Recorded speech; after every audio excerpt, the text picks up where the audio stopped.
Hello tout le monde, je suis super contente de vous retrouver aujourd'hui pour vous parler du film pour ce week-end. Alors, j'avais envie de vous faire découvrir Erin Brockovich, Seul contre tous. C'est un film qui est sorti dans les années 2000. L'actrice principale c'est Julia Roberts, mais je pense pas que ce soit un de ses films les plus connus. Donc si ça vous intéresse, je vous donne tout de suite le synopsis. Erin Brockovich, c'est une femme qui vit seule et qui élève ses 3 enfants. Alors elle est au chômage et alors qu'elle se rend justement à un entretien d'embauche en voiture, elle a un accident en fait. Donc suite à ça, il va y avoir un procès pour déterminer lequel des deux en fait est coupable. Enfin, tout du moins lequel des deux va être dédommagé forcément. Et donc elle est en concurrence avec le chirurgien, celui qui l'a percuté. Et donc son avocat qui est commis d'office à Erin Brockovich, puisque du coup comme elle est au chômage elle n'a pas d'argent. Donc son avocat lui dit qu'a priori elle devrait avoir la sympathie des jurés puisque elle est seule, elle élève ses 3 enfants, l'autre personne c'est un chirurgien qui est très riche donc a priori ça devrait plutôt jouer en sa faveur. Sauf que malheureusement elle va perdre son procès en fait. Donc du coup les factures s'accumulant, et puis c'est une femme qui a beaucoup de caractère aussi, donc ça commence à l'énerver.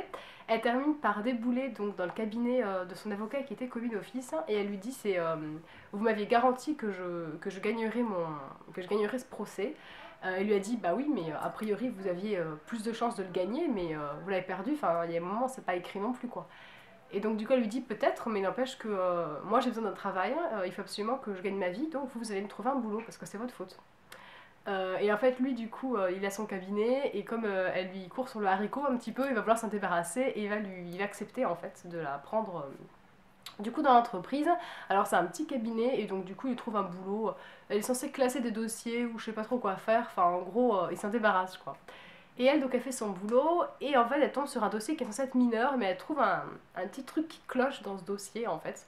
Donc, elle va lui demander si elle peut pas quand même jeter un petit coup d'œil, etc. Et puis lui, comme il s'en fout un peu, il lui dit oui, oui, oui, oui, enfin, il s'en fout, quoi. Et donc, elle, du coup, elle va mener son enquête, elle va se rendre compte qu'il y a des choses qui clochent, elle va interviewer des gens, elle va. Enfin voilà. Donc du coup, et puis après, forcément, elle va avoir des problèmes, évidemment, puisqu'elle se renseigne un petit peu trop près sur ce qu'elle ne devrait pas. Voilà, donc c'est un film qui est vraiment bien fait, qui est bien ficelé. Il y a une histoire d'amour aussi qui se déroule en parallèle de l'histoire. Moi, je l'ai trouvé vraiment très sympa. C'est un film de Julia Roberts que je connaissais pas en fait. J'étais dans Wikipédia, puis non. Dans Google, je sais plus quoi, je tapais Julia Roberts pour voir je ne sais plus quoi. Et vous savez, maintenant dans Google, ils proposent des films comme ça, enfin, tout du moins tous les films dans lesquels elle a joué. Et à l'époque, j'avais vu ça, Erin Brockovich, des années 2000, donc plutôt récent. Et je me dit, c'est bizarre, je le connais pas ce film-là d'elle. Et donc j'avais regardé, mais sans plus de conviction de ça, puisque a priori, s'il est pas connu, c'est qu'il est pas top non plus, quoi. Et en fait, j'avais vraiment été agréablement surprise. Il était vraiment super bien. Il y avait de bonnes critiques sur internet également. Je me suis vraiment régalée. Du coup, je l'ai regardé plusieurs fois depuis.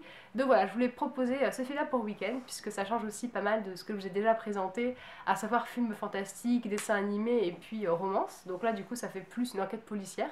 Après, il faut également aimer le milieu juridique. Les enquêtes avec les avocats, la loi, etc. Moi, ça me plaît beaucoup, donc du coup, j'ai forcément beaucoup aimé ce film. Donc, si jamais vous pensez que ça peut vous plaire, je vous conseille vraiment d'aller jeter un coup d'œil parce que vous pourriez vraiment passer un bon moment. Voilà.